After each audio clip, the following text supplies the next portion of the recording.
সম্মানিত ভাইরা আমার, বান্দাকে আল্লাহ রাব্বুল আলামিন বলেন, ওয়া মা খালাকুতুল জিন্না ওয়াল ইনসা ইল্লা লিয়া'বুদুন।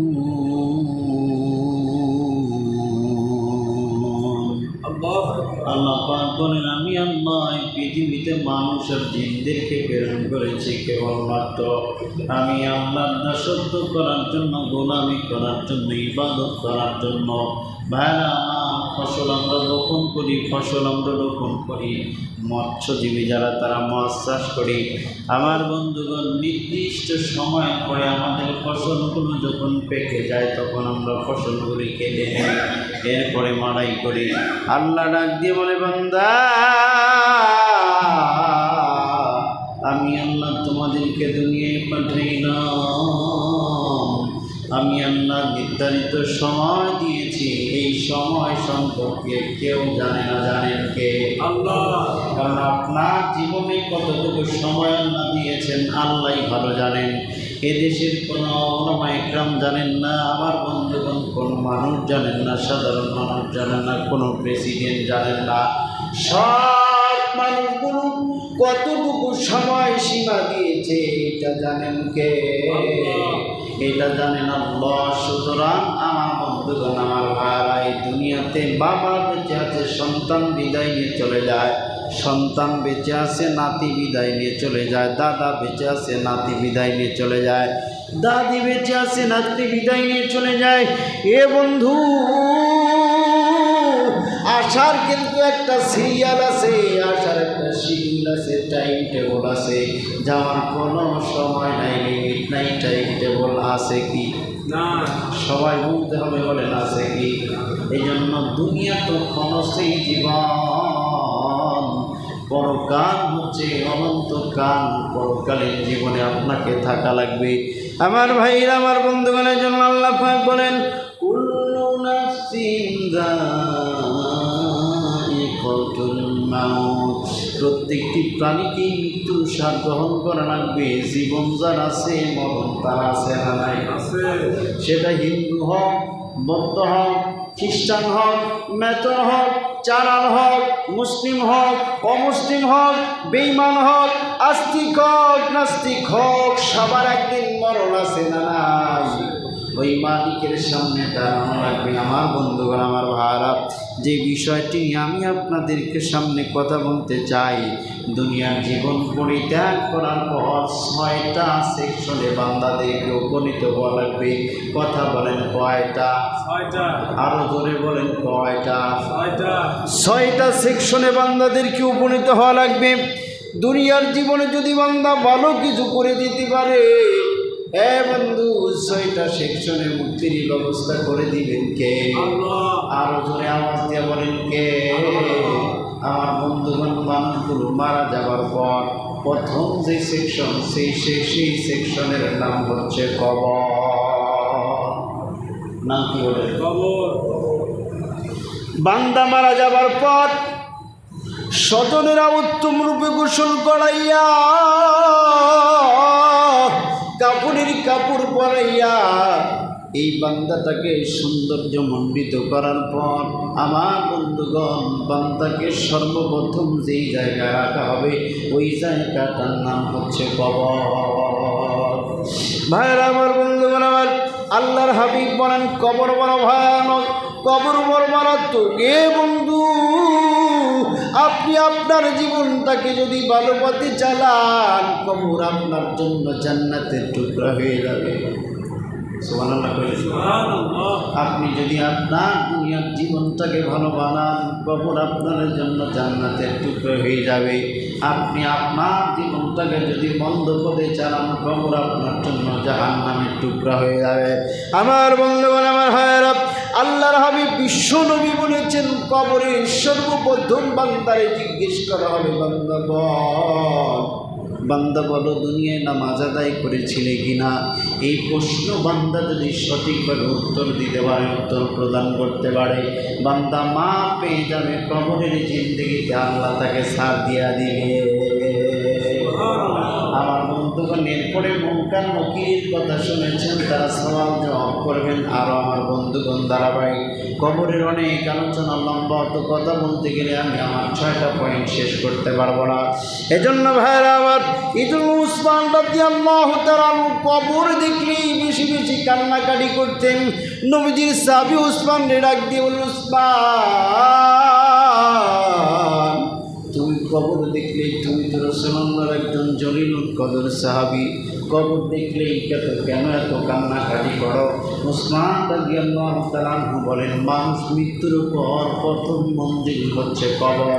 বান্দা যদি কবরে ধরা পড়ে যায়, হাসরে মিজানে ফুলসিরাতে বাঁচার কোনো রাস্তা নাই। এজন্য ভাইরা আমার, খুব খেয়াল করবেন, দুনিয়াতে আমরা শুধু দুনিয়ার পিছনে ছুটতে ছুটতে আমি আর আপনি, আমার আর আপনার জীবনটাকে শেষ করে ফেলে দিতেছি। একটা বার কি সারা দিনের ভিতরে, সারা সপ্তাহের ভিতরে, সারা মাসের ভিতরে একবার কি মনে পড়ে আপনার কবরে আপনাকে যাওয়া লাগবে? কবরের জিন্দেগি আপনার সামনে, আমার সামনে অপেক্ষমান। আমি আপনি কবরের জন্য কি করতেছি একটা বার কি খেয়াল করেছেন? আমার তো মনে হয় বান্দা যদি দিনের ভিতরে কমপক্ষে 2-4 বার কবরের চিন্তা মেমোরির ভিতরে ঢুকে যায়, বন্ধু আমার মনে হয় ওই বান্দা অন্যায় কাজ করতে পারবে না। সবাই বলে না পারবে, ওই বান্দা অন্যায় কাজ করতে পারবে না। ভাইরা আমার, 1 নাম্বার বলে দিলাম কবর। 1 নম্বর কবরের সেকশনটা পার করে বান্দা চলে যাবে, বান্দা কিয়ামতের ময়দান। 2 নম্বর সেকশন, বান্দা মৃত্যুবরণ করার পর 1 নম্বর সেকশন যেই জায়গার ভিতরে উপনীত হবে। 2 নম্বর হচ্ছে কিয়ামতের ময়দান। আল্লাহ পাক রব্বুল কাইফা তাত্তাকুন ইন কাফারতুম ইয়াওমা ইয়াজআলুল বিলদানি শিবা। আল্লাহু আকবার বলেন। আল্লাহ পাক বলেন, সেদিন শিশুকে বৃদ্ধে পরিণত করে দেওয়া হবে, যার কঠোরতায় আসমান জমিন দীর্ণ বিদীর্ণ হয়ে যাবে।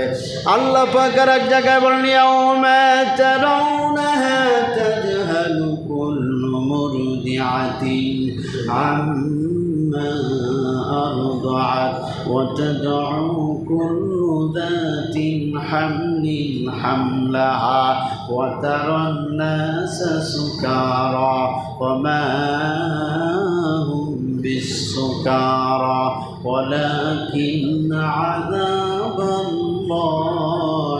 শাদীদ।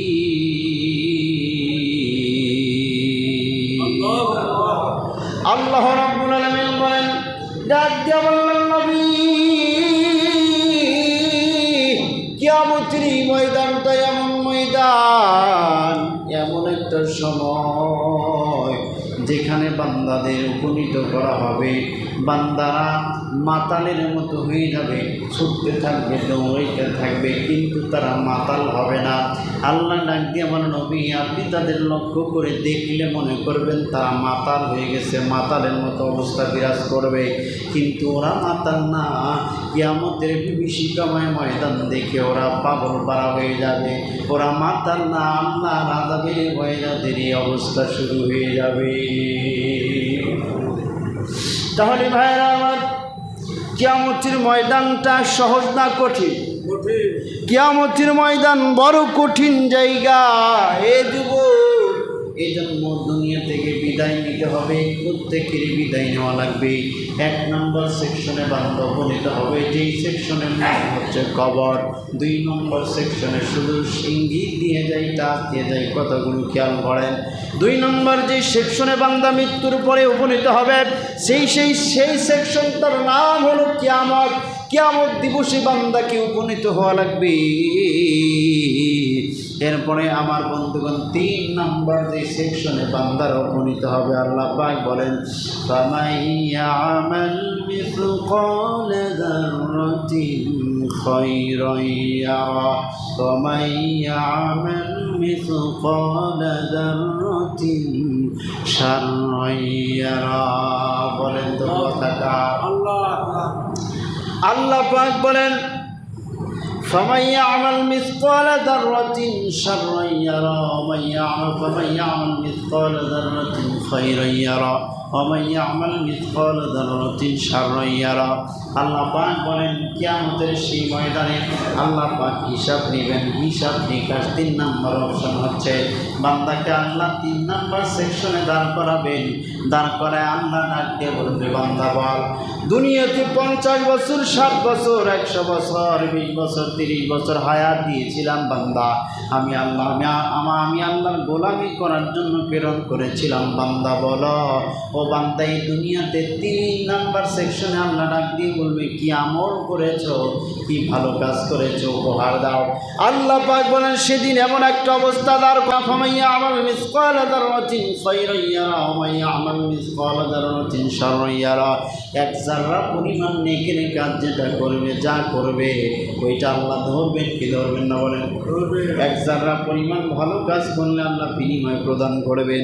আবার এক যারা পরিমাণ অপরাধ করলে সেটাও আল্লাহ ধরবেন। আমার বন্ধু সুতরাং সেখান থেকে যদি বাঁচতে চান, কিয়ামতে যদি মুক্তি পেতে চান, আমার বন্ধুগণ পরকালীন জীবন যদি ভালো করতে চান, দুনিয়ার জীবনে বেশি বেশি নেক কাজ করার দরকার আছে না নাই? আমার ভাইয়েরা 4 নম্বর যেই বিষয়টি আল্লাহ দাঁড় করাবেন সেই দিন কিয়ামতের কঠিন আদালতে, আমার বন্ধুগণ মৃত্যু হবার পর আল্লাহ রব্বুল আলামিন আমার বন্ধুগণ জান্নাত এবং জাহান্নামের মাঝখান দিয়ে একটা সেতু থাকবে, একটা ব্রিজ থাকবে, একটা কালভার্ট। এই ব্রিজটা থাকবে এত সূক্ষ্ম, এত চিকন, খুরের সেইতে ধারালো অথবা ব্লেডের সেইতে ধারালো, এত সূক্ষ্ম এবং ধারালো। এই বান্দাগুলি এই ব্রিজের ওপর দিয়া, এই কালভার্টের ওপর দিয়ে, সেতুর ওপর দিয়া, সেতুটার নাম হচ্ছে সিরাত সেতু। এই সেতুর উপর দিয়ে যখন বান্দারা যাবে, আমার বন্ধুগণ আমার ভাইরা নেককারা যারা হবে কপালে লাইট জ্বালায় দিবেন কে? আমার বন্ধুগণ অন্ধকারে আলো জ্বালায় আবার আল্লাহ বিদ্যুতের গতিতে পার করায় দিবেন। আল্লাহ আমাদের সবাইকে যেন পার করার তৌফিক দান করেন, আল্লাহুম্মা আমিন। আমার বন্ধুগণ আমার ভাইরা এরপরে যারা জাহান্নামী হবে, দুনিয়াতে যারা পাপ কর্ম করবে, ওরা এই সেতুতে উঠতেই দ্বিখণ্ডিত হয়ে জাহান্নামের আঙ্গারের ভিতরে পড়ে যাবে, চিৎকার দিয়ে কন্যা নাউজুবিল্লাহ। তাহলে 4 নম্বর সেকশন চলে গেল। 1 নম্বর কবর, 2 নম্বর কিয়ামত, 3 নম্বর হিসাব নিকাশ, 4 নম্বর সিরাত সেতু পার করবেন। আমার বন্ধুগণ আমার ভাইরা মুসলমান বাপজিরা, আমার 5 নম্বর আল্লাহ রব্বুল আলামিন মিজানের পাল্লা দাঁড় করাবেন। মিজানের পাল্লা দাঁড় করা আল্লাহ নেকি আর বদি ওজন করবে। বান্দাদের নেকি বদি ওজন করার পর যাদের নেকিগুলি ভালো হবে ওদের ডান হাতে কি দিবেন বলেন? আমলনামা। ডান হাতে আমলনামা দেবেন। যাদের নেকি বদিগুলো বেশি হবে, গোনাগুলো বেশি হবে, তাদের বাম হাতে আমলনামা দেবেন। বাম হাতে আমলনামা দেওয়ার পর আল্লাহ ডাক দিয়ে বলবে, বান্দা পর। আল্লাহর সামনে সেদিন বান্দারা পড়বে আর বলবে না আল্লাহ এটা আমরা দুনিয়ায় করি না, এটা ফেরেশতারা বানিয়ে বানিয়ে লিখেছেন। আল্লাহ রব্বুল আলামিন প্রত্যেকটি কথাকে রেকর্ড করে রাখতেছি না, আমি কথা বলতেছি, আমার কথা মালিকের সামনে রেকর্ড হইতেছে কিনা বলেন?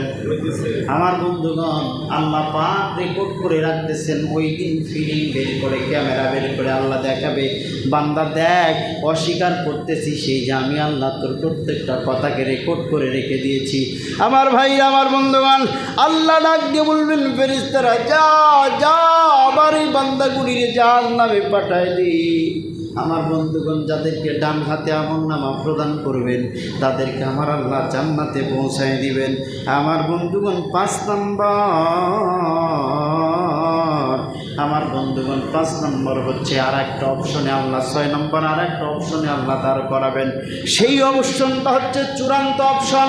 আল্লাহ পাক রব্বুল আলামিন সেই কঠিন আদালতে আল্লাহ কিছু বান্দাকে মাফ করে দিবেন, কিছু কারণে এহসান করবেন, কিছু বান্দাকে আল্লাহ মাফ করে দিবেন, কিছু বান্দিকে মাফ করে দিবেন।